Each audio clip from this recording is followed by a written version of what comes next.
டேய் நைனா, என்னப்பா? அப்பாக்கு முதுகு வலிக்குது, கொஞ்சம் மிச்சுடு நைனா. அட போனேண்ணா, எப்போ பார்த்தாலும் முதுகு மதி அதை மதி நாளா மதிக்க மாட்டேன். நைனா ரொம்ப வலிக்குது நைனா, கொஞ்சம் மிச்சுடு நைனா. உன்னோட ஒரே தொல்லையா போச்சுப்பா. திரும்பி பாடு. டேய் என்னடா மதிக்கிற? முதுகு மிதிக்கிறேன். நீ முதுகு மதிக்குது எனக்கு தெரியுது. சட்டி சோறு திண்டு எங்கடா வலு இருக்காடா? இப்படியே பேசியிருந்தா வாயில மிச்சிரும்ப்பா.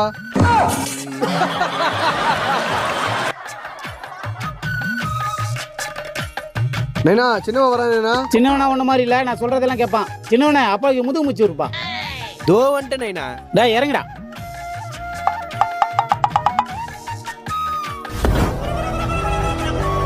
டேய் நீ இறங்கிக்கல. என்ன நைனா? டேய் என்னடா மிதிக்கிற? சட்டி சோத்த திங்கிற, துன்ற சோத்தெல்லாம் எங்கடா ஒழிச்சிக்கிற? வெயிட் இல்ல ஒண்ணு இல்ல. டேய் ரெண்டு பேரும் சேர்ந்து மிதிக்கடா. நைனா நைனா நானும் மிதிக்கிறேன் நைனா. நீமாடா? சரி பெரியவனே நீ கால மிதி, நடுவுல நீ முதுகு மிதி. நைனா அப்ப நான் எங்க மிதிக்க? உனக்கு எங்க தோணுது அங்க மிதி.